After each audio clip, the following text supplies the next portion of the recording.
¿Qué tal amigos? Felices Pascuas, espero que hayan pasado una feliz Semana Santa.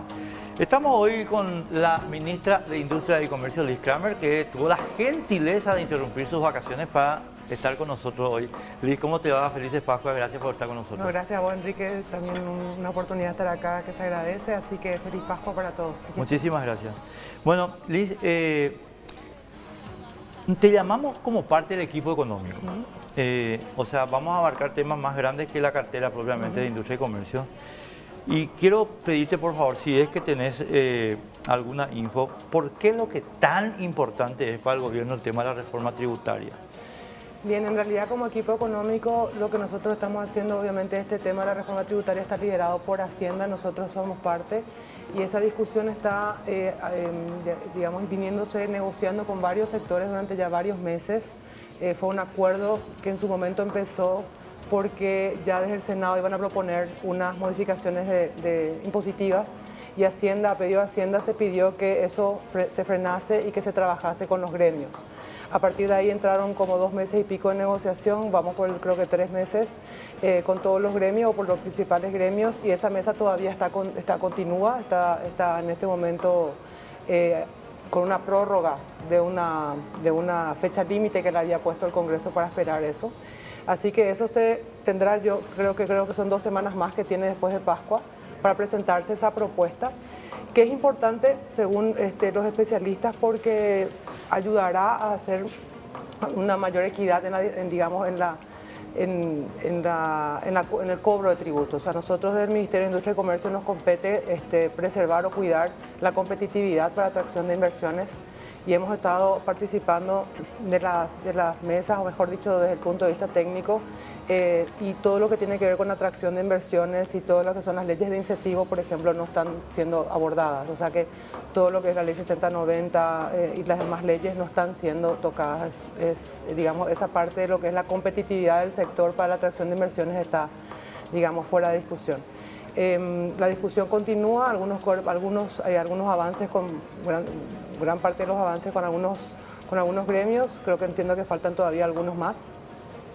Pero bueno, tienen 2 semanas más a partir de ahora para presentar. Claro, pero lo que sinceramente me causa mucha curiosidad es el nivel de urgencia que el gobierno está presentando sobre el tema, ¿verdad? Cuando que habemos muchos que pensamos que hay situaciones que tienen que ser previas y además un marco internacional que a mi modo de ver exige otras cosas, ¿verdad? Por eso, permitime insistir un poquito. Okay. Ese nivel de urgencia que Benigno transmite afuera, ¿lo transmite también al equipo? Sí, sin duda, pero tenemos que recordar que esto está siendo discutido ahora, pero será para implementarse recién el siguiente año. O sea, no es una cuestión que se va a discutir. Ahora eso entra con proyecto de ley, habrá todo un tiempo, tiene que pasar por ambas cámaras, en fin, todo un proceso que si no llegamos en este primer semestre probablemente se vaya el año sin esa discusión. De cualquier manera, todo eso tiene un proceso de implementación una vez que se apruebe lo que sea que se llegue a aprobar, y eso va a demorar por lo menos todo parte del año que viene todavía. Es decir, no es que es para una implementación inmediata, tiene que adecuarse todo el sistema todavía a lo que después resulte de todo este proceso. O sea que acá hay varios meses como mínimo para un tratamiento de una ley tan importante como esa, ¿verdad? Claro. Ahora, yo sé que vos no tenés, digamos, la responsabilidad política del asunto, pero sí lo mismo te quiero preguntar por lo menos una valoración tuya personal. ¿Y no te parece, Liz, que acá tenemos un problema que es previo, que es cómo se van a cobrar más impuestos si se está gastando tan mal? El gasto. Hay un compromiso de parte del gobierno hay otra comisión de gasto que se está trabajando. Y estamos totalmente de acuerdo. Yo particularmente desde el Ministerio de Industria y Comercio, digamos, todo lo que tiene que ver con compras públicas nos preocupa mucho. Parte de lo que es ese gasto tiene que ver obviamente con los salarios, que es, digamos, lo más visible, lo más obvio o lo que más normalmente llama la atención y sobre el mayor peso que se tiene políticamente, pero también las compras públicas, tenemos que hacer una revisión importante de lo que es todo el proceso de compras públicas. La ley de compras públicas es del año 2003, si no me equivoco, y ya merece una revisión. Entre paréntesis, perdón, sí. La cuestión del organigrama nomás, ¿la dirección de contrataciones depende de vos? No, depende de mí, sino que digo es el Ministerio de Industria y Comercio. A nosotros nos preocupa mucho, hemos manifestado nuestra preocupación de revisión de las compras públicas y creo que es un aporte importante el que vamos a hacer como gobierno si nos dedicamos a revisión de esa ley y vemos mecanismos por los cuales el Estado compre mejor y digamos se sanee ciertos grises o ciertas vueltas que se le han encontrado a la ley en el proceso. Estoy hablando desde el punto de vista del gasto público. Viste que el gasto tiene, por supuesto, el tema de sueldos, pero también tiene un componente muy importante, el de compras. Y ese es un compromiso que el gobierno ha asumido. La Comisión de Gasto Público también va a ser presentada dentro, los resultados tienen que estar dentro de lo que es la presentación del presupuesto. El presupuesto se trabaja a partir de junio y julio. Y esa tiene que estar reflejada, parte de ese compromiso de esa comisión tiene que tener resultados para presentar dentro del presupuesto. Pero además de lo que va a estar en el presupuesto, yo te digo que no necesita aprobación de ley probablemente, sea una revisión de todo el proceso de compras públicas, que creo que ahí podemos tener un marcado acento en justamente creo que vamos a tener, sorpresas de cuánto podría incidir las mejoras en el gasto público si es que como tocamos. dato nomás, quiero saber si de eso que estás hablando es ese informe del Banco Mundial que habla de 600 millones de dólares que se pueden ahorrar en contrataciones y compañía. ¿Es eso? No sabría decirte, no me estoy refiriendo a eso, pero evidentemente ese informe debe tener que ver. No conozco muy a fondo el informe que estás mencionando, o sea, no conozco exactamente a qué informe te referís, pero sí te puedo decir que nosotros vemos del Ministerio de Industria y Comercio que inclusive con las herramientas que nosotros mismos otorgamos, por ejemplo, nosotros otorgamos un certificado que se llama Producto de Empleo Nacional. Y eso da una diferencia a favor del Producto de Empleo Nacional de compras públicas del 20%, ¿sí? Entonces, a favor de lo que es producción nacional. Pero particularmente creo que ahí tenemos una oportunidad de mejora muy concreta porque tenemos que ajustar eso, a trabajar con la Unión Industrial Paraguaya y con otros gremios para asegurarnos de que nosotros estamos haciendo el proceso bien y de que no está haciendo, que no estamos favoreciendo a quien no tenemos que favorecer. Claro, entre paréntesis nomás, te menciono a título de ejemplo, no porque en realidad que yo no te vi a vos comprometida en esa negociación, pero supongo que en algún momento te va a llegar el tema, ¿verdad? Si es que no te llegó ya, que es el famoso acuerdo con los boleros de Tobatí. Todo bien, divino los boleros de Tobatí, los ladrillos hermosos, todo genial. Pues yo no sé si ustedes son los más competitivos del Paraguay y no sé si es justo que nosotros estemos asegurando contratos públicos para una industria que no es competitiva. Y es un desafío, Enrique, desde el sector de lo que es la política pública, ¿verdad? Atender lo que debería de ser y la realidad social. Muchas veces tenés que buscar la compensación interín, le buscas competitividad a un sector que le falta competitividad, por ejemplo, no puedes dejarle solamente diciendo no tenés competitividad, te dejo fuera, hago esta normativa, sino que al mismo tiempo como Estado como gobierno, como Estado, tenemos que ver la posibilidad de que, ok, mientras tenemos esta alternativa de una nueva tecnología o de industria paraguaya igualmente, al mismo tiempo vemos qué es lo que le falta en cuanto a la normativa o en cuanto a la calidad necesaria a los distintos sectores. Eso no te digo solamente para el tema olero, que eso es un desafío importante que tiene el Ministerio de Vivienda y Urbanismo principalmente, es el que tiene ese desafío, y obras públicas, pero vivienda y urbanismo sobre todo. Entonces nos compete a nosotros trabajar por ambas vías. No podés hacer una política pública desconociendo la realidad porque finalmente es un problema social que se te crea, pero al mismo tiempo tenés que ayornar la competitividad. Hay nomás un condicionante ahí, este es un pequeño desvío así del tema, pero enseguida volvemos al asunto tributario. No, ¿sabes lo que pasa, Lee? Hay un problema acá que es que tiene que haber pues una garantía de que el asunto efectivamente se va a trabajar sobre la línea de la competitividad, porque de lo contrario corremos el riesgo de repetir, por ejemplo, el modelo argentino de los años 50 o el modelo hindú de los años 50, que simplemente era subsidiar industrias que efectivamente estaban totalmente fuera de la competitividad y que además no tenían ninguna voluntad de entrar en la competitividad. Y te voy a poner dos ejemplos para que se entienda rápido que estamos hablando. Yo creo que mucha gente va a recordar lo que voy a decir. El Ford Falcon argentino. El Ford Falcon argentino es un Ford Falcon norteamericano modelo 59, porque la Argentina estaba produciendo hasta el año 1990 y tanto. ¿Por qué? Porque la industria argentina dijo, yo quiero los subsidios, pero no voy a usar los subsidios para la competitividad. Y el modelo Tata en la India, la misma cosa, el modelo era 1948 y se estaba produciendo hasta el año 2000 y algo. Entonces voy a decir, espera un momento, ¿para qué te tengo que dar plata a vos? ¿Para que vos puedas seguir siendo millonario? Y vos no estás haciendo el esfuerzo de poner a esa industria, o sea, estás usando recursos públicos, pero no para poner a esa industria a nivel mundial, sino para ponerla en tu bolsillo. Y ese es un desafío muy importante, no creo que, o sea, esa no es una receta sostenible, ¿verdad? O sea, eso no se puede sostener porque el Estado no tiene las condiciones, o sea, un subsidio in eternum, ¿verdad? Ahora sí poder darle herramientas y que se tienen herramientas para llegar a la competitividad en determinados sectores. Es decir, ¿qué tengo que hacer? Te doy un ejemplo que estamos trabajando con el caso de la banana, con el ministro de Agricultura y el sector bananero. Ahora hay una ley que digamos, incorpora la banana a la merienda escolar y eso es digamos, un gran logro del sector productivo y digamos está viéndose cómo se estructura eso, está ahora ya en procedimiento, pero más allá de eso, a lo que el Ministerio de Industria y Comercio le importa es ver cómo vamos a industrializar la banana, porque no vamos a poder, digamos, poner todos los productos dentro de un determinado punto. Entonces nosotros estamos trabajando con los industriales para que nos presenten proyectos de inversión con relación a la industrialización de esa y otras frutas, con miras a luego que, por ejemplo, se incorporen también a la merienda escolar ya industrializadas. Y eso significa más producción, más pero empleo. Es que mira, Liz, te agradezco mucho que menciones el tema, porque vos sabés que a mí se me había pasado. Pero es uno de los casos típicos que tenemos acá es que estamos generando privilegios. Permitime usar la expresión, no te pido que compartas, pero déjame planteártela y decirme lo que... Este acuerdo de la banana, por ejemplo, olvida dos elementos que son centrales, que significan más costo. O sea, salimos todos los diarios, fotos divinos, ay, qué maravilla, Paco va para todo el mundo. Espera un momento, ¿por qué no le dijiste a la gente que tenés cuadruplicación del costo de almacenamiento y cuadruplicación del costo de flete? Vos hiciste un acuerdo que compromete al Ministerio de Educación y Ciencia y que a todo el sistema educativo y no sé qué otra institución pública para que el sector público compre banana, pero no le dijiste a los contribuyentes paraguayos, no te digo vos, Lisca, te digo, o sea, al gobierno, no le dijiste a los contribuyentes paraguayos, chicos, esto está muy bien para la banana paraguaya, pero es 4 veces más caro en flete y 4 veces más caro en almacenamiento. ¿Por qué? Porque es un producto perecedero.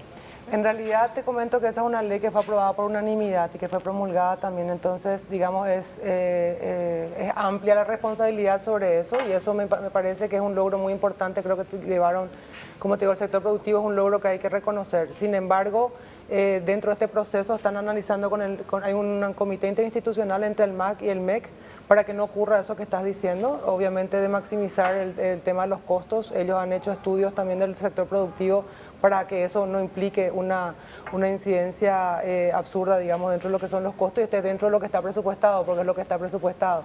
Por eso es que para nosotros Interín este es un año clave, porque nosotros tenemos que lograr, ya estamos trabajando con industriales para industrializar eso significa más plata en el bolsillo del productor, ese es el discurso que estamos mostrando con números, ¿verdad? Cómo vamos a hacer para que en años posteriores esa y otras frutas puedan introducirse, no solamente para el mercado paraguayo a través de esto, por ejemplo, que es la merienda escolar, sino o sea, lo que es la internacionalización, claro, lo que son las exportaciones, lo que son, digamos, vamos a estar en Anuga, en la feria alemana de la feria más grande del mundo en Alemania de alimentos, y ahí hay una variedad impresionante de mercados a los que acudir con productos, por ejemplo, de chips de banana o ese tipo de delicatessen, digamos, con fruta. Entonces, en la medida que le podemos brindar al productor mercado, además del interno, poder mostrarle mercados internacionales, poder juntarles con los industriales, demostrarle cuánto les va a resultar, yo creo que vamos a ir caminando hacia un camino más cierto, ¿no? No, correcto, porque esa es la política correcta, pero no así, yo te voy a dar venía acá del fondo público para que vos vendas banana al almuerzo por la mañana. Espera un momento, la merienda escolar tenía una posibilidad de almacenamiento de una vez por semestre, creo que, y ahora se va una vez por semana. Están trabajando en los procesos de eso, pero por te digo, Interín se resuelven esos procesos para que no ocurra lo que me estás mencionando. Vuelvo a repetir, nosotros tenemos que mirar un poquito más allá y mostrarle tanto a productores como industriales la posibilidad de exportar los mercados internacionales que están, porque nosotros no somos podemos ser perfectamente capaces de competir con la tierra fértil que tenemos, y si tenemos el nivel técnico, digamos, la asistencia técnica adecuada y demás, que los productores algunos ya conocen mucho de esto, tenemos muchísimos mercados en los que podemos hacer. Entonces ahí, digamos, se abren las posibilidades y no nos quedamos, digamos, peleando por Totalmente. el presupuesto más pequeño. Lo estamos, señor, señora, estamos mencionando este tema como un agregado a la cuestión impositiva. Competitividad o privilegio, esa era la cuestión acá. Y ahora entramos, Liz, en el tema concretamente. Hay dos campos en la reforma, por lo menos lo que se publicó, que yo quiero hablar un poco contigo. Uno es el tema impuesto selectivo al consumo y otro es el tema del IRP para las organizaciones productivas y compañías. Pero vayamos por partes. Como esquema filosófico, te pregunto, o sea, te planteo la cuestión, ¿verdad? A ver, estamos en una situación en que se está ralentizando la economía.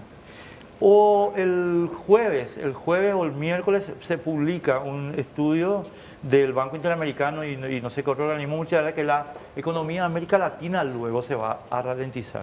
Es decir, nosotros estamos mejor que todos, y eso es cierto, Paraguay y Bolivia los mejores, pero en un esquema de ralentización de la economía. Esto significa menos mano de obra paraguaya empleada, etcétera, etcétera. Entonces, cuando vos tenés ese esquema, ¿por qué plantear un aumento de impuestos para los productores o para los vendedores? ¿Cómo es que yo no entiendo la base filosófica de una situación como esa? Cuando que vos lo que tenés que hacer es, creo yo, incentivar la cosa. De hecho, como te decía Enrique, esto no es para implementación inmediata. O sea, digamos, también hay unas perspectivas, hay estudios sobre unas perspectivas de un inicio de la mejora del Brasil, de la economía brasileña, que va a impactar. Sin duda alguna nos va a llevar todavía este año el coletazo de todo lo que es la región, pero los técnicos del Banco Central de Paraguay, quien digamos hace el estudio de lo que es la economía paraguaya junto con el Ministerio de Hacienda, hablan de un segundo semestre con un menor grado de desaceleración, por decirlo de alguna manera. Te vuelvo a decir, la discusión tributaria planteada del gobierno viene en un inicio porque ya se iba a plantear desde el Congreso unas reformas, digamos, desordenadas, por decirlo de alguna manera, planteadas desde ese ángulo, y el gobierno le ha dicho, no, por favor, danos tiempo, vamos a trabajar con los sectores, vamos a tratar de hacer un acuerdo, etcétera. Entonces, de esa manera se dio esta discusión de estos meses, y vuelvo a decir, no es para una implementación inmediata, lleva todo un tiempo, y eso no significa que no se hagan otras medidas para amainar esa crisis, no es la palabra correcta, técnicamente hablando. Ralentización. La ralentización de la economía, ¿verdad? Desaceleración, digo bien, siempre me tranco cuando hablo. Pero, ¿cuáles son esas medidas que en este año, digamos, el gobierno está incorporando? Son, por ejemplo, el tema de inversión en obra pública, que en el primer trimestre, si bien los primeros 2 meses no hubo movimiento, en el primer trimestre finalmente cerró con un 38% más que el primer trimestre del año anterior. Eso significa que el Estado contrató ya, digamos, por 38% más de obra pública del año pasado, y eso todavía tiene un tiempo hasta que permea en la economía. Antes de junio tiene que desembolsar tiene que adjudicar 400 millones de dólares. Y si vamos con este ritmo, Dios mediante, llegamos a esa inyección de ese dinero en la economía, que tiene una influencia muy fuerte en esto que estamos hablando. Otras medidas que se han hecho, por ejemplo, han sido, o estamos haciendo, se están revisando, por ejemplo, lo que son las STR. STR son digamos, las líneas de transferencias para pagos, los más pequeños, digamos, pagarlos más rápido. Se está viendo medidas burocráticas para acelerar el tema de control de pago de IVA, sobre todo los que tienen canal verde y canal amarillo, que le llaman, que son aquellos que tienen un buen comportamiento tributario, de manera de devolverles ese crédito IVA. Y así una serie de medidas tácticas, evidentemente, pero la más fuerte es la inversión de obra pública. Entonces, a la vez que atendés la desaceleración de la economía inmediato, o lo que son las herramientas que están, amén de la intervención del banco hasta donde considere para el tema del dólar, esto de la reforma tributaria, obviamente, yo me pregunto si alguna vez va a ser un buen momento para hablarla, ¿verdad? O sea, yo no sé si va a haber alguna vez un escenario ideal para abordar eso, ¿verdad? Lo hablamos después de la pausa. Dale. Estamos de vuelta en 1 minuto y medio.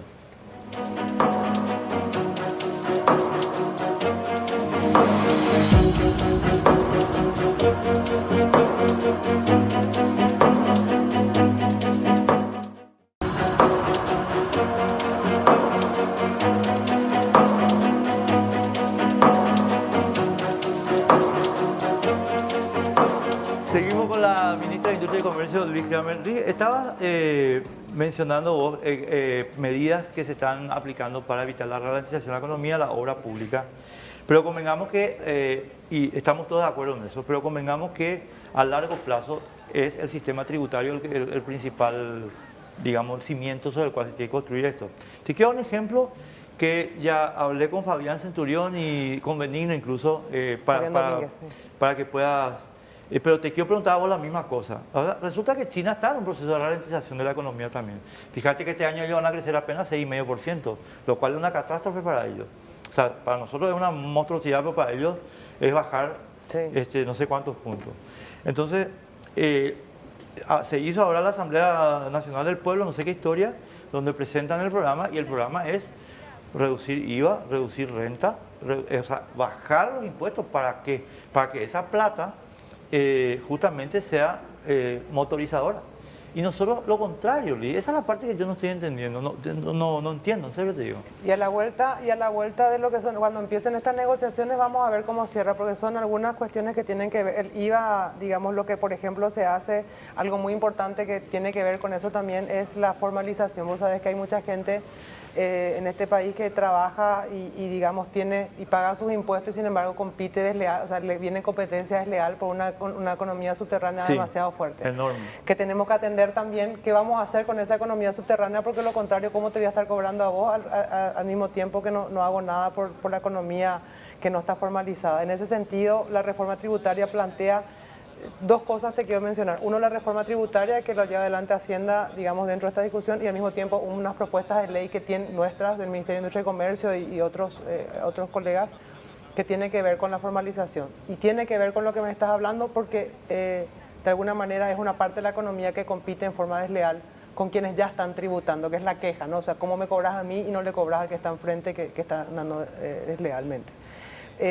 Para las MIPYMES, por ejemplo, aparece una tributación simple y resimple. Simple es un régimen simplificado para medianas empresas que facturan hasta 500 millones, que van a pagar o 10% sobre ingresos menos gastos o 30% de su facturación. Hay una ecuación que me gustaría ahondar con los técnicos. La otra es la re simple, que es para la pequeñísima, para la microempresa, empresas que facturan menos de 100 millones, y paga 25.000 guaraníes si factura 25 millones, y paga 50.000 guaraníes si factura entre 25 a 50. Entonces es como decirle, te cobro un chiquitito, pero paga para entrar en el sistema. Mientras tanto, por otro lado, nosotros estamos presentando 3 propuestas de ley, y una de ellas tiene que ver con esto. Es la creación de empresa de acción simplificada.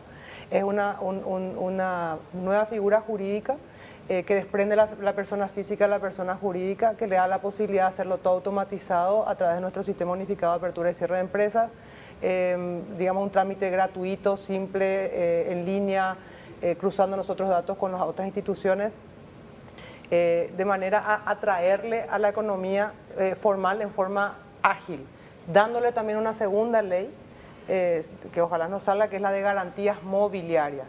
Las micro y pequeñas empresas tienen, por lo general no tienen bienes inmuebles, tienen maquinaria, y eso a la hora de pedir un crédito no está reconocido, es a la inversa, 70 y pico % de lo que piden los bancos es bienes inmuebles, ¿verdad?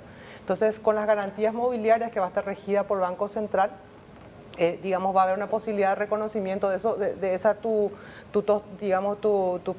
freidora, tus equipamientos, tu impresora, tus cuentas por cobrar, tu stock, ¿verdad? Entonces vas a poder darle al sistema financiero una herramienta para poder aceptarte eso como parte de lo que es tu perfil crediticio, con unas tasas más convenientes. Entonces, te buscamos una parte de la formalización, pero te damos herramientas también, buscamos herramientas también para hacértela más fácil. Hoy no se la hacemos fácil como Estado paraguayo. Totalmente. ¿Verdad? Entonces hoy se la hacemos complicada. Hoy una MIPYME que quiera tener su cédula MIPYME, hasta hace poco, porque es lo que ya estamos cambiando, requería, por ejemplo, del registro del comerciante, que salió 1.500.000 guaraníes y se hace con un abogado a través de un proceso judicial, o sea, y aparte la persona tiene que estar produciendo, vendiendo, es una one man show que le llaman, ¿verdad? Un tipo que hace todo y tiene que estar, digamos, en procedimientos costosos, caros, Entonces, le empujas, o no sé si le empujas, Sí, pero no le facilitas el ingreso. ¿Qué tiene que ver esto con lo que me estás hablando? De una visión global de la economía también para atender un sector muy importante que es la informalidad que nos afecta a todos. Con relación de vuelta a esa cuestión digamos, de elementos para comparar, me gustaría que Banco Central nos ayude en una respuesta más técnica con relación al comparativo entre lo que es el consumo dentro de un mercado tan gigantesco como el mercado chino y nuestra realidad, ¿verdad? Pero vuelvo a repetir, esta discusión se está llevando adelante con gremios, con unas mesas negociadoras. En algunos casos ya se han alcanzado bastante acuerdos y en otros casos todavía no. Hay 2 semanas para presentar un borrador, o sea, no un borrador, una propuesta que luego pasará por Senado, por diputados, promulgación, todos unos meses aún de discusión donde evidentemente se van a ver todas estas aristas. Vamos a hablar de eso enseguida, pero yo, con respecto a lo que estás contando, ahí me estás dando más instrumentos para retarle ya a Fabián ahora estos días que vienen, porque ahí me estás confirmando, Liz, que ustedes están plenamente conscientes de que hay un sector de la economía que no tributa. Entonces, mi cuestionamiento, espera un momento. Según Sebastián Hacha, según Sebastián Hacha, que hace estudios sobre esto, tenemos aproximadamente un 46-47% de economía negra. Entonces, ¿cómo puede ser que vos le pidas a un tipo que ya está pagando que pague más impuestos cuando vos tenés todavía la mitad de tu economía en negro? Y vos me estás confirmando que tan grave es la cosa, que efectivamente ustedes tuvieron que investigar por qué hay mucha gente que se queda en el negro. Y a mí me parece excelente eso que estás contando, o sea, felicitaciones, en serio. Pero me señala un hecho y es, hay la mitad de la economía en negro. ¿Cómo vos le vas a pedir al tipo que está pagando que pague cuando esto todavía no está pagando? No se trata de que todo el mundo, no todo el mundo va a estar afectado por esta reforma tributaria en forma igualitaria. Lo que se trata es sobre todo de ciertos sectores y hay una evidencia de cuánto están contribuyendo a la economía, de cuánto están tributando, de cuál es su efecto en la economía, etcétera. No es para todo el mundo, no es que todo el mundo va a empezar a pagar más. O sea, hay impuestos que inclusive se homogenizan y otros que de alguna manera se subdividen para probar una mayor equidad. Es lo que lo que los técnicos están explicando como modelo de lo que se está realizando. Y Fabián Domínguez tiene un desafío muy importante contigo entonces, sí, para explicarte la filosofía tributaria detrás de estas mesas. Te vuelvo a repetir, nosotros entendemos desde nuestro lugar, el Ministerio de Industria y Comercio, obviamente lo que tenga que ver con la competitividad del sector empresarial, que es lo que a nosotros, estamos empujando. En algunos casos, de hecho, se está trabajando sector por sector. Muchos sectores se han acercado con nosotros a través de nosotros o otros directos para plantear su situación. En algunos casos han llegado a acuerdos, Enrique, en algunos casos han llegado a acuerdos de decir, sí, estamos dispuestos a esto a cambio de una mejora en tal cosa y se ha avanzado muchísimo en esa mesa. Me gustaría que los que tienen la vocería oficial de esto te comenten en algunos casos, sobre todo lo que se presenta es porque se ha acordado en gran medida, no todo, pero en gran medida acuerdos con el sector privado. Sí, y Fabián hace siempre ese trabajo con nosotros en la 730, en la radio, ¿verdad? Te cuento que... Pero yo nomás digo que si nosotros tenemos un aparato industrial y comercial que tiene un lastre, que es, primero que le estás diciendo a un tipo que paga impuestos, que su vecino está obteniendo una posición favorable porque él no paga impuestos. Sí. Y que además eso no es el resultado solamente de mala fe en muchos casos, sino el resultado de un sobrecosto en las operaciones. A mí me indica nomás que no sé si el orden de prioridades para establecer la reforma es el correcto. O sea, yo sé que estamos en un punto muerto en la discusión de ese tema, porque yo te digo, mientras vos tengas esta mitad de la economía en negro, a mí me parece inmoral que se pretenda cobrarle a los que ya estaban pagando. Sí, pero repito, no es lo que ya estaban pagando que tienen que pagar porque es una ley, ¿verdad? Entonces, una ley que tenemos que todos adecuarnos. Lo que estamos viendo es una realidad y por eso estamos, así como me decías, mientras que tanto se hace por lo que falta, y te demuestro lo que estamos haciendo con el caso de la formalización, ¿verdad? Cosas muy puntuales y muy concretas, es decir, no es que solamente le decimos, venga, formalícese, pague un pequeño paréntesis para precisar, sobre el punto que acabas de señalar, del esfuerzo del Ministerio de Industria sobre el tema. Pero el tipo que quiere hacer una empresa también tiene que hacer el registro municipal, y el registro municipal es más burocrático que el de ustedes. Entonces, espera un momento, le vas a facilitar todas las cosas de industria y comercio, pero el tipo lo mismo se va a quedar trancado en el municipio. ¿Qué hacemos con eso? Este es un paréntesis nomás, pero quiero que me explique un poquito. El Sistema Unificado de Apertura de Cierre de Empresas va hasta la patente municipal, abarca, digamos, todas las otras instituciones. Nosotros somos una boca, ¿verdad? Pero tenemos todas las instituciones, IPS, Trabajo, RUC, ¿verdad? O sea, con Hacienda, Tributación, y abarcamos hasta a la patente municipal. En ese es un desafío importante y me encanta que lo señales, porque justamente cuando llegamos a todas las posibilidades y llegamos a avanzar, nosotros queremos abrir esta empresa de acción simplificada. La idea es abrirla en 72 horas, ¿sí? En 72 horas hábiles. Claro. ¿Sí? Algunos me dicen que menos, pero yo no me animo todavía a decir. Y llegamos hasta la patente. Vamos a hacer programas pilotos, ya se nos mostró, ya plantearon que van a asumir la responsabilidad de hacer una aceleración y ejemplos de cómo hacer o cómo hacen municipios para hacer esa parte, ese procedimiento, porque entras a tallar, cada proceso hay que entrar a tallar, ver por qué tarda tanto, si es una cuestión operativa, tecnológica, o si es una cuestión de burocracia per se. El municipio de Santa Rita, los municipios de Colonias Unidas, ya se han manifestado como que ellos van a animarse a hacer pilotos para, digamos, estos otros procesos. Tenemos otros municipios también que todavía no formalizaron, pero queremos llegar justamente a desentrañar el por qué y cómo, y demostrar cómo en otros municipios se puede hacer rápido. Y listo, vuelvo, sigo en esta curiosidad que es un paréntesis en el tema del programa. Pero si tus municipios más importantes en términos de generación de pequeña y mediana empresas son los del área metropolitana y la zona de Ciudad del Este, ¿y ellos? Y Lambaré manifestó su interés de trabajar con nosotros con este punto inicial. Asunción manifiesta su interés, pero sabemos que es un desafío importante. Queremos demostrar justamente al público, a ustedes, a todos los demás, como municipios del área central, que queremos conseguir por lo menos 2, más municipios más pequeños, ¿verdad? En todo caso, para decir también que, bueno, que se pueden las dos cosas, decir, bueno, ¿cómo le ayudamos a usted, señor municipalidad o señores municipalidad, para que ese proceso de apertura de empresas falga? En algunos casos es, por ejemplo, el registro ante la INAM o Dinavisa o comercio. O sea, ¿cuál es el requisito que a ustedes les está faltando? Ahí tienen que ver un tema de plano. De verdad que yo confío muchísimo en el impacto de la tecnología. Si nosotros logramos demostrar con 2 municipios grandes del área central que esto se puede hacer, así como lo vamos a hacer en otros municipios, vos vas a tener todas las respuestas que me estás pidiendo para demostrar por qué nos está faltando en determinado movimiento. Tenemos que ir a la pausa, pero antes de irnos, tío, se puede hacer. Lo que pasa es que acá está lleno de sinvergüenza que si le sacás eso con tecnología, no pueden justificar su... ¿Me explico? A la vuelta a la pausa.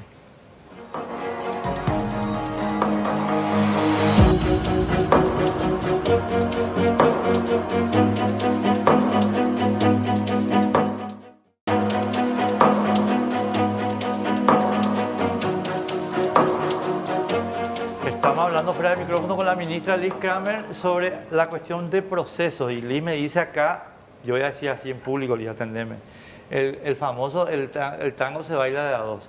Vos sabés que yo tengo un disenso sobre el tango se baila de a dos. ¿En qué parte se baila solo el tango? No, es que no sé si la metáfora es correcta, porque vos pagás la coima, pero porque no tenés salida. En algunos casos es así, te hago difícil para venderte la solución. ¿Entendés? O sea, no es que yo te quiero sobornar a vos porque soy un corrupto, no me das salida. A veces es así, entiendo, es verdad. A veces el sistema provoca tanta desazón y tanta desesperación en el usuario que no le queda otra, es verdad. A veces el sistema se presta a eso. O también de desinformación, ¿verdad? El otro día me decía una empresa X, una determinada situación donde la empresa, digamos, creía que estaba en nuestras manos una determinada firma de algo, una autorización de algo, en realidad estaba en manos de su despachante o en manos de su contador, no me acuerdo bien cuál era la situación. Y vimos y le mostramos, pero la empresa no está informada y nosotros no hemos hecho lo suficiente para informarle de cómo es el proceso. Si yo puedo mostrarle a un usuario cómo es el proceso y no está dependiente de la información que el funcionario le dice, el ciudadano tiene en ese momento el control. Es información, Enrique, es usar esto, es hacer esto que el usuario sepa cuál es el proceso, dónde está su papel, qué viene después. Y eso se soluciona con tecnología. Tributación, como te decía fuera de cámara, si vos hoy no tenés tu certificado de cumplimiento tributario, no puedes quitar ni siquiera tu cédula, tu pasaporte, nada. Y no sabes ni a quién llamarle, porque el sistema ya previó de eso. Si tenés una situación, te va a quitar un tema de controversia, etcétera. Pero el sistema te dice ya. Y el Paraguay llegó ya a ese grado de automatización, de proceso. De informatización. De informatización, pero ya no tenés más a qué llevarle a alguien para que sabes que dame mi certificado. Ya el proceso y la automatización del proceso te llevó a un grado de transparencia y de que ya no tenés con quién negociar, tenés que irte a la institución, que todos tenemos la capacidad de hacerlo. La SED pudo, todos tenemos que poder hacer eso. Todos tenemos que decirle al usuario cuál es el proceso al que él está sometido y el usuario tiene que saber dónde está, cuándo le toca, qué le toca, cuánto cuesta y cuánto es su multa. Y si es su multa y si no incumplió, esta es la multa por incumplir. Y no tengo, por ejemplo, un tema de reglas de multas totalmente irregulares. Te multa vos 100, al 100, al 100 y después te descuenta vos 20%, al otro 30, al otro 40. ¿En base a qué? ¿En base a qué? En base a negociaciones paralelas. Así mismo. Entonces eso no puede ser. Tiene que estar reglamentado todo el proceso. Y tiene que estar, tenés que saber, vos usuario tenés que saber. Si yo te cuento, y si no me decís, no todo el mundo tiene computadora, no todo el mundo sabe, hoy todo el mundo tiene esto. Además, si todo el mundo no tiene computadora, bueno, ya pues es mejor que la compren. Así nomás. Y si está en el mundo, pero en general todo el mundo tiene un smartphone, ¿verdad? Entonces hoy a través de eso el usuario, si yo le consigo darle al usuario información sobre su proceso, los costos. Te digo un ejemplo que ya no me toca ahora, pero para demostrarte, cuando trabajamos en su momento, tiempo atrás, en la Senatur, con un tema de coimas en ruta. Me acuerdo. Era la desinformación el principal, no todo, pero el principal factor que nosotros le llegamos a dar, me acuerdo con la policía caminera, un brochure, acá un folleto, imagínate lo que implica otra vez eso en costo, pero no importa. Era mostrarle al ciudadano, al visitante o lo que sea, cuáles eran sus derechos y cuáles eran sus obligaciones, cuánto eran las multas y qué le podían quitar y qué no le podían quitar, ¿verdad? Y quién le podía revisar y eso se le entregaba, se llama viaje seguro por Paraguay. Le entregaban a todos los autos con chapa extranjera que entraban al Paraguay. Eso servía, simplemente le mostraban a quien sea, era tipo, yo ya sé lo que es, no me puede decir, porque acá está, ¿verdad? Y imagínate, eso es un sistema medio arcaico, convengamos que es medio arco y flecha, pero funcionó. Y se dejó. ¿Entendés? O sea, digamos, te puedo decir que era una tranquilidad para decir, yo sé, porque cuando alguien te habla de jornales y no sabes ni cuánto es, ni no, y no es difícil porque te van a quitar esto, o te vamos a cerrar tu negocio y después esto, y vos no sabes ni a dónde acudir para información, entonces verdaderamente te entra una desesperación en el caso de que seas bien intencionado. No, yo creo que en general es la situación. Volvamos a nuestro tema tributario. Que dale que Fabián tendría que estar acá, pero bueno. No, vos atendés, porque te voy a preguntar, ahora esto es vos. Tema contrabando, Liz, con el tema del impuesto selectivo al consumo. Hay un planteo, y vos sos ministra de Industria y Comercio, así que no me vayas, así que Fabián, vos. No, está bien, métele. Bueno, impuesto selectivo al consumo tiene unas escalas que son de terror. Yo no sé si vos estás contenta con esa escala, pero yo te digo que son de terror. 200% el selectivo al consumo al celular, 200% a la licuadora, 100% al jugo y cosas por el estilo. Entonces, la pregunta es, hicieron un planteo la vez pasada los importadores, los distribuidores de bebidas, y señalan lo siguiente, a mi modo de ver, muy razonablemente. Si nosotros le establecemos un impuesto selectivo al consumo que establece un diferencial con respecto a los precios argentinos y brasileños, y además tener el 50% de la economía en negro, a mí me conviene mucho más empezar a trabajar en negro, Liz. Sencillo el expediente. Suena, cuando me dijiste aparatos celulares, de 1% al 3%. Suena obviamente 200% de incremento, pero digamos que no quería revisar los números, menos mal que me los traje, ¿verdad? Comprendo tu punto en el sentido de decir, le voy a poner más impuestos a ciertas cosas. O sea, esta es la discusión principal, por eso que te decía que no es todo, de alguna manera, todo el espectro que va a estar afectado, pero sí este es donde se centra la mayor discusión. En el tema del, por ejemplo, de los aparatos celulares, ayer me decía el director de aduanas que confiscaron algo así como 400.000 aparatos celulares en frontera, creo que 2 días antes. y es un desafío. Te quiero hablar sobre lo que hemos hecho o lo que estamos haciendo en el tema de contrabando, ¿sí? Porque me planteas de la óptica del contrabando, que es la donde yo sí tengo... No, o sea, perdón, una cosita nomás, para precisar nomás. Lo que te digo es, yo le voy a poner un impuesto selectivo al consumo de la bebida que me genera un diferencial con respecto a Argentina, así que me deja fuera de competencia. Entonces, como tengo la mitad de la economía en negro, yo le digo, no, me voy a morir de hambre. No, paso al negro, chau. Y perdón la expresión, jódanse, así nomás. Y es un desafío el que estás hablando sobre el tema de contrabando. Sin duda alguna tenés que presionar sobre esos puntos. Y no solamente te digo de contrabando de que entra en negro como tal. Hay otros juegos que se han hecho con cambio de facturas, por ejemplo, en zona franca, ¿sí? Que viene de China y se hace un cambio de factura sí, y entra en forma legal. No es técnicamente contrabando porque entró en forma legal, pero es una falsificación de documentos. Pero es subvalorada, ¿verdad? Sí. Entonces, ese aspecto, por ejemplo, se está trabajando concretamente en este momento con la aduana de Chile y con la aduana de Uruguay para una trazabilidad de un sistema, creo que se llama Cintia, el sistema, una trazabilidad de facturas desde origen. Entonces, aduana está trabajando en cuanto a lo que es competencia desleal, que muchos de los afectados hoy esgrimen eso, por ejemplo, en el sector textil y calzados, sobre la trazabilidad de la factura, sumado a una normativa de la CEPRALAT que va a ayudar a que los bancos no puedan transferir si no está esa trazabilidad. Te la digo en simple así. Ese es un aspecto. El otro aspecto del tema del contrabando, la presión efectivamente por el diferencial con los otros países, depende, porque en el caso de bebidas alcohólicas, no soy una conocida a fondo del tema tributario de bebidas alcohólicas, pero entiendo que en el Brasil no es menor la diferencia, sobre todo cuando es importados. O sea, cuando llaman importados también en Brasil me refiero a productos, no sé, un whisky escocés o lo que fuese, ¿verdad? Entonces, ahí hay un margen importante, inclusive con los precios legales de Brasil. O de la Argentina, porque no son productos, los que tenemos más desafíos son los productos argentinos o los productos brasileños, ahí sí, porque es producto, cuando hay un diferencial, a ellos les afecta la suba al dólar igual que a nosotros. Si es un whisky importado que acá encarece, en Brasil también técnicamente está encarecido, ¿sí? Porque es de otra zona, extra zona, y le afecta. Entonces, en ese sentido, para bebidas importadas, la proporción en el tema del dólar sube, y lo que nosotros tenemos un margen de bastante diferencia todavía, por eso es que se propuso, entiendo que,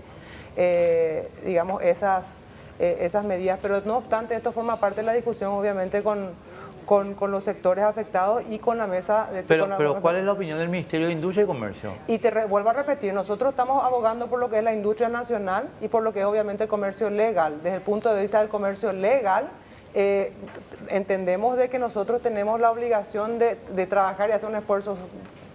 O sea, el Estado no tiene todo lo que tiene que tener para trabajar en el tema de contrabando y tenemos que buscar la manera de hacerlo. ¿Y sabes cuál es? Perdón, Liz, me meto en tu discurso un ratito. La mejor manera de hacerlo es dejarle tu precio competitivo. Porque si vos tenés el precio competitivo, el contrabando no entra ni aunque quiera. El precio no lo definís en realidad porque es un precio internacional. Pero le definí el y si el margen del otro es bastante más amplio, entiendo que por ahí pasa, Enrique, por el margen de diferencia entre los productos de la región con relación, por ejemplo, a este tipo de bebidas. Pero, no tengo el nivel de tecnicismo necesario para rebatirte, el punto de vista la idea acá no es rebatirnos vos y yo. Es simplemente atender, porque te voy a llevar a la premisa que dijiste al empezar el programa. No se puede trabajar por mantener la competitividad de la economía paraguaya.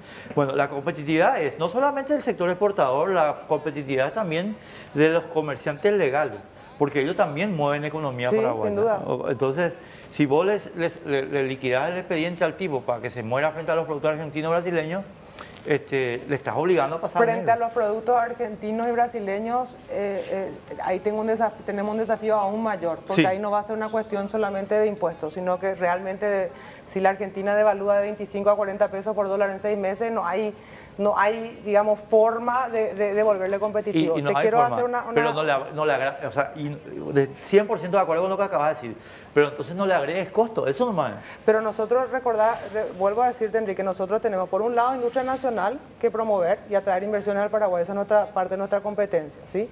En cuanto a comercio, obviamente MIPYMES también es transversal, pero en cuanto a comercio tenemos obviamente es un espectro tan amplio y tan abarcante, pero por sobre todo tenemos normativas a las que nos regimos en forma internacional por ser parte de Congreso. Eso me refiero al tema de licencias previas o el tema de decir, de repente te vienen sectores que te dicen cerrar la importación de tal cosa. No, no es tan fácil porque vos tenés acuerdos internacionales que tenés que cumplir. O deja de que venga tal cosa. O sea, tenés que, en el Ministerio de Industria y Comercio encima tenés a veces que sectores que son opuestos entre sí por default, ¿verdad? No, entonces tenés que hacer bailar esas dos cosas. Ahora, con relación a lo que es importación y los impuestos selectivos al consumo, que tienen que ver con la competitividad de esos sectores, no puede basarse, yo me imagino, con una cuestión solamente de decir, o si no, me voy a ir nomás al contrabando y voy a incumplir nomás la ley. ¿Sabes lo que pasa, Liz? No, es una cuestión de voluntad, es una cuestión de supervivencia, porque vos misma diste el ejemplo hace un rato cuando estábamos hablando del comercio informal. Lo que pasa es que yo tengo acá un negocio que paga los impuestos y acá al lado tengo otro que no paga los impuestos y los dos vendemos, por decirte, cerveza, por decirte. Evidentemente el costo de este es superior. En consecuencia, en el mediano o largo plazo, la clientela se mudó al lado. Ahora, este está en negro. Entonces, el tipo que está pagando impuestos dice, ¿para qué yo estoy pagando impuestos? Me voy a morir de hambre, no le voy a poder mandar al colegio a mis hijos. No, yo entiendo tu ejemplo, digamos, tu ejemplificación de un extremo para poder identificar tu punto. Lo que yo tengo, o sea, lo que tenés que hacer como política pública, ayudada por una normativa que te ayuda a eso, es decir, que el que está ilegal, digamos, entre a la legalidad, sí. no hacer que, digamos, la vara sea para abajo, porque la ley existe, ¿verdad? O cambiamos la ley. No, estoy totalmente de acuerdo contigo. Lo que pasa es que ahora vos tenés una situación en que este nivel de impuestos es razonable. En consecuencia, la gente puede abordar el nivel de impuestos. Pero si vos elevás esto en la condición que estamos, por eso te estábamos hablando de la ralentización, entonces es más complicado, ¿entendés? En términos de la definición del contrabando.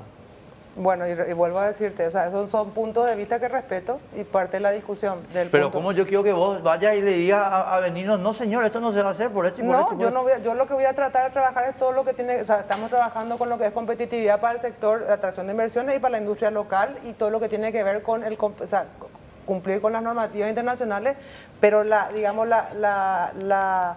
el margen que existe de tributación para impuestos selectivos al consumo de ciertos productos, el análisis técnico con relación al diferencial que tienen otros países y para la competitividad con otros países, evidentemente está puesto, por eso es una propuesta, pero forma parte de un desafío que tiene que desafiarse dentro de todo. Lo que te reclamo en este caso, te reclamo a la ministra de Industria y Comercio es, no vayan a ser pasivas en la mesa. ¿Sabe por qué, Liz? Porque los tributaristas tienen otro esquema de comprensión del mundo. Al tributarista lo que le importa es la plata que mete en su caja, pero la plata que mete en su caja a lo mejor está matando gente. Casos clásicos son las recetas del Fondo Monetario Internacional.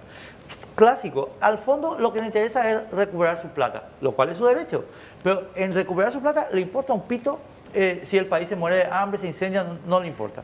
Entonces yo lo que te digo es, yo entiendo lo de Benigno y lo de Fabián. Ellos quieren la guita, está muy bien, pero... Te digo un ejemplo, Enrique, de lo que me estás mencionando. Por ejemplo, con todo lo que es el comercio del este.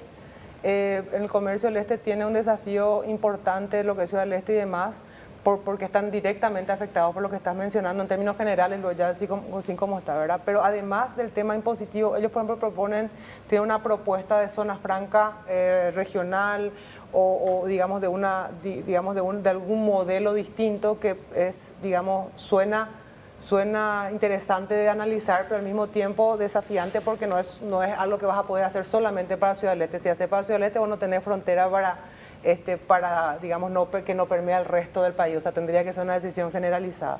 Pero, por ejemplo, ellos le plantearon una tributación y eso sí estuve, digamos, acompañando de cerca desde el punto de vista del Ministerio de Comercio, otros costos para además del tema tributario, costos que tienen que ver con lo que es el comercio propiamente, como tasas en los aeropuertos, digamos, costos sobre procesos que tienen dentro del ministerio o dentro de lo que es tributación, etcétera. Y eso, por ejemplo, están analizando en este momento para lo que es el aeropuerto Guaraní. Son tasas o un montón de costos que tienen los importadores que le afecta, además de lo que es, ellos tienen, está el régimen de turismo, el régimen de turismo tiene un modelo que es, y que entre paréntesis ahí tenés importadores que tienen una posición e importadores que tienen otra posición de lo que es Ciudad del Este y Asunción, por ejemplo. Totalmente de acuerdo, entiendo. Pero son desafíos que tienen que mirarse en forma más orgánica. En el caso de lo que es el comercio del este, con los vuelos que llegan hasta allá y toda la logística que llega hasta allá, me dijeron desde tributación y me evidenciaron, digamos, herramientas concretas de mejoras que íbamos a poder hacer desde el punto de vista burocrático, que iba a incidir importantemente en la competitividad de ellos, por ejemplo, ¿verdad? Así que los análisis técnicos están siendo hechos y esta discusión, Enrique, es como no es que sea punto muerto, sino que es eso, es un debate claro. Y que obviamente va a ser llevado por cada uno de los grupos. Lo que creo, pero al mismo tiempo, Enrique, vos solés estar mucho también con el tema de lo que necesita el Estado para hacer, o sea, las escuelas que se caen los techos y todo lo demás. Pero es que yo tengo ahí un reclamo y ya se lo dije a Benino, se lo dije a Fabián, se dio como discurso político, digamos, claro que sí, pero entonces acá tenemos una cosa que hay que hacer primero, que es, chicos, vos estás gastando 14.000 millones de dólares de presupuesto y en ese 14.000 millones de dólares estás en realidad manteniendo a 150.000 parásitos y no es moralmente justificable. Entonces no puedo hacer la escuela, no puedo hacer la... Ese desafío es un desafío de toda la ciudadanía paraguaya porque eso es una ley, ¿sí? Es una ley. Entonces es una ley que todos, es el mayor acuerdo legal que tiene el país después de la Constitución, es el presupuesto general de gasto de la Nación. Tenemos que ir a la pausa. Ok. Pausita, última, ¿verdad? ¿Y después cuánto tiempo nos queda? Bueno.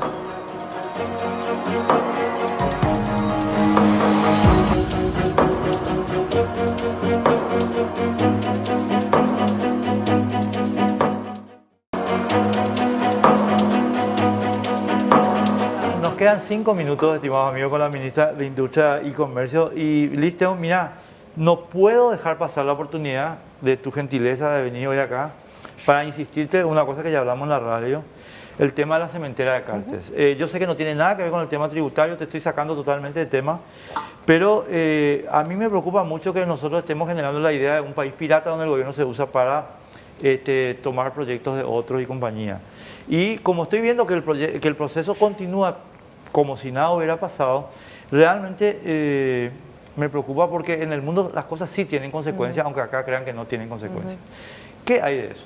Yo te voy a decir lo que nosotros, o sea, lo que a agosto, empezando el gobierno, me ha tocado del Ministerio de Industria y Comercio. Yo acompañé la delegación del presidente a Italia, estuve en Colacem, estuve en las reuniones del más alto nivel con el presidente de la República. Ellos han presentado ya, digamos, lo que han presentado es toda su manifestación de interés. Ya en ocasiones anteriores le presentaron de vuelta al presidente Marito su decisión de venir al Paraguay a sabiendas de que había otro proyecto, posiblemente otro proyecto en paralelo. Ellos manifestaron, digamos, esa situación y el presidente fue muy claro a decirles que todo lo que correspondía al Estado paraguayo en atender su inversión, estábamos a disposición y al contrario, todo el respaldo que ellos necesitaban estaba, y me ponía a mí a la cabeza de ese respaldo con todo el equipo que corresponda, pero que no iba a poder frenar ninguna otra iniciativa privada porque no hay forma de frenar otra iniciativa privada, ¿verdad? Claro, ahora ahí viene, estamos en cuestión filosófica, es correcto, yo no tengo nada que objetar a lo que acabas de decir, 100% de acuerdo. El punto nomás es si el proyecto de Cartes es o no un plagio. Ese es el tema entiendo, lo que te puedo decir es que nosotros en el Ministerio de Industria y Comercio no es que obra un proyecto ejecutivo que haya entrado, etcétera. Por lo general las empresas no nos muestran a las autoridades los proyectos, los estudios de factibilidad y demás. Yo no sé si en algún momento eso se intercambió, pero en este momento lo que sí te puedo decir es que son dos carpetas distintas, están en la SEAM, dos proyectos distintos sobre territorios distintos, ambos en Concepción, y por tanto los estudios que corresponden a cada uno, y yo me imagino que la planificación también, no accedemos nosotros a los estudios de factibilidad de uno ni del otro, pero son dos carpetas distintas que en este momento están en la SEAM por separado. Pero eventualmente vos vas porque, y termino con esto, no te hincho más con ese tema, pero todo bien. El punto pues está en que se le trajo a la gente de Colacén, se le hizo reunirse con Méndez, que era el presidente de INC, y con Gustavo Leite, que era tu antecesor en el cargo. Y estas personas digamos, intercambiaron información con la gente de Colacén para apoyar supuestamente el proyecto de Colacén. Después Méndez se convierte en presidente del proyecto de Cartes. Por eso es que hay una sospecha razonable de que el proyecto de Cartes en realidad está fundado sobre las ideas de Colacén.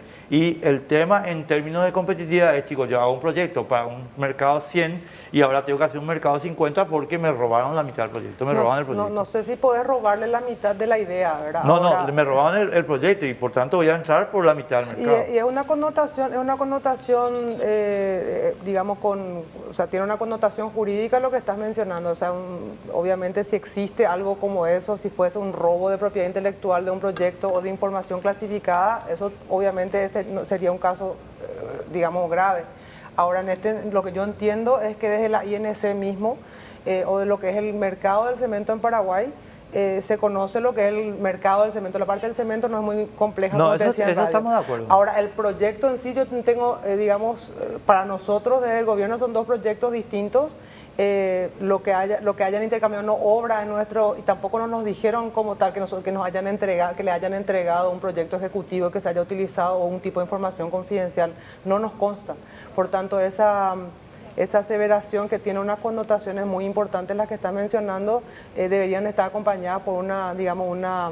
O sea, si los italianos no hacen nada, ustedes no hacen nada. Así los italianos están en este momento con su proyecto. No, te digo, si los italianos no hacen una presentación de protesta sobre el otro proyecto, no pasa nada. Y tendría que ser esa la única manera legal, Enrique, porque de otra manera no, categórico, o sea, yo no discuto eso. O sea, pero yo estoy a disposición, el gobierno de Paraguay ha manifestado, yo estoy en contacto con el grupo italiano muy seguido. Ellos iban a venir en enero con una audiencia. Ahora creo que están por venir también ahora. Tienen que venir, nos dijeron que iban a venir, estaban pendientes justamente del tema de la licencia ambiental. A disposición plena de ellos, estoy en contacto con la embajada italiana también, en todo lo que podamos decir, en todo lo que podamos hacer desde el gobierno paraguayo, toda la disposición a esa y otras inversiones que puedan venir. Ahora, no está limitado el mercado y es una realidad que ellos también obviamente podrán tener ajustes, o los otros también tendrán que tener ajustes, pero son dos proyectos paralelos en este momento para nosotros. Luis, muchísimas gracias por venir un día como hoy, muchísimas gracias, en serio, fue un placer hablar contigo como siempre. Un día de esto tenemos que sentarnos a hablar de la política del turismo, pero eso aparte. Nosotros nos vemos el domingo que viene, que la pasen súper bien, felices Pascuas.